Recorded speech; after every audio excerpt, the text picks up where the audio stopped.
Joining me now is writer and broadcaster Esther Krakue. Esther, it hasn't been a great news week for the Sussexes. Ashley Hansen, the Sussexes communications chief, has apparently left their employ. She seems to be the latest in a long list to go. What's the story?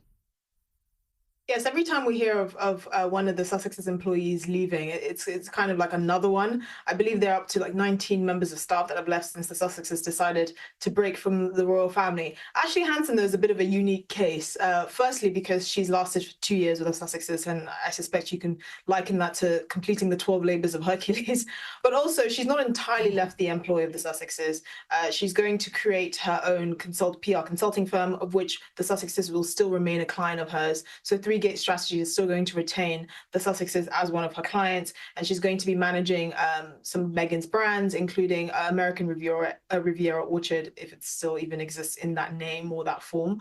And we also know that Meghan has kind of made supporting female entrepreneurs her big shtick, her big thing. So we hear that she's going to actually be investing in Ashley's company as well. So they'll sort of be business partners as well as sort of have an employee-employer dynamic. And so that's what kind of makes it a bit unique. But yes, you know, the trouble with the Sussexes is the fact that everyone keeps hearing about, staff members leaving, having such a high turnover of staff, particularly even when Meghan was in the royal family. We heard about that spat between her and her members of staff through Harry's recollection in Spare.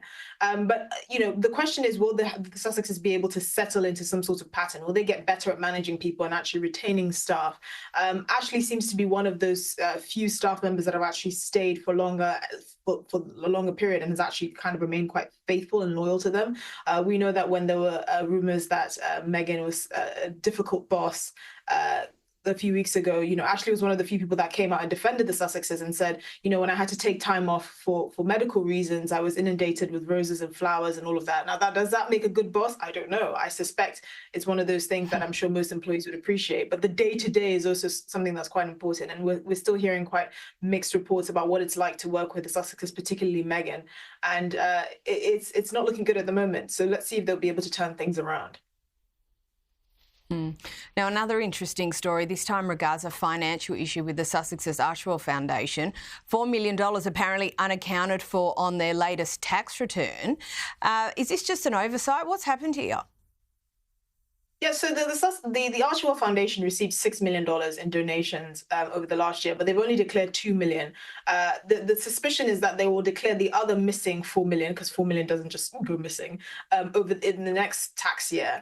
But there are also questions of who's actually funding the Archie World Foundation. There are rumors that it's just a handful of very, very wealthy benefactors, which would actually draw into question how much impact the Archie World Foundation is having if it's just a few of the Sussexes' very, very rich friends trying to prop up this organization. It doesn't hold as much weight as having sort of smaller but more donors from the average public. I think most of the public don't even know what the Archie World Foundation does. They can't really name any sort of initiative that they've really spearheaded. We know that the Prince Harry is into his Invictus Games, but that's really more of his project, and it's a project that he started when he was still a working member of the royal family. What the Archie World Foundation has done, we still don't know. We know that the couple works about 52 days a year, from sort of what we've seen of the records from the charity. The question is, will they actually be able to produce that $4 million? Because one thing I can tell you is you do not want to get the IRS on your bad side, and they will probably have to account for where that money has gone to. Yeah, absolutely. Anyone else would have to account for it. Now, back to Harry's long run of litigation against the UK press, and this time it's The Sun. We understand claims of bugging and tracking devices have been thrown out by a High Court judge. Can you explain what's happened here? So the trial against The Sun is due to start in January, but the preliminary hearing, which happened a few weeks ago, the judge threw out his case that he wanted to bring forward as part of the overall case, which is about phone bugging and having sort of tracking and audio devices attached to him and his person and to people around him to try and figure out what he's doing. And the judge said, you have no evidence for this. You're just going on a hunch. The judge basically told him not to waste the court's time, which seemed quite harsh. But it really seems that Prince Harry is like a dog with a bone. But again, that bone may not be rooted in reality or any evidence. And it's really quite surprising, actually, that his lawyers thought it was advisable for him to even try and present this as part of his case against the Sun, because you have to have evidence of these sorts of things. You can't just think, just because I had a conversation that no one else could have heard of other than phone bugging, that's somehow permissible in court. And we've seen from sort of previous, with previous appearances in court, he said, oh, there's no way they could have got this information, but they got it because it was either released by the palace in a statement or it was actually published in other newspapers. So you can really see a paranoia here that's driving Prince Harry's vendetta against British media that's not really rooted in fact. And the judge is calling him up on it, which can be quite embarrassing, actually, if it keeps happening. Now, we've spoken before about the Sussexes deal with Netflix and a documentary Polo being in the works. We understand it's being released soon. There are whispers, though, that the bosses at Netflix are not particularly thrilled with the content. What's the problem? The problem is there's not enough Harry in it.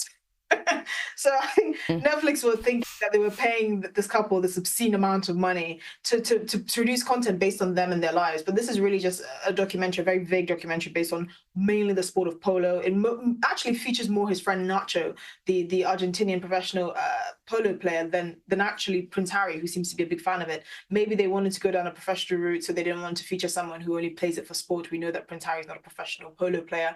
But the question, the real issue is the kind of misalignment of what the expectations are between Netflix and the Sussexes. We've heard rumors, particularly with the Spotify deal, that they were grifters, as one executive said. They didn't really think they had to work very hard. They weren't meeting output expectations. And I think you can kind of see something similar with Netflix here.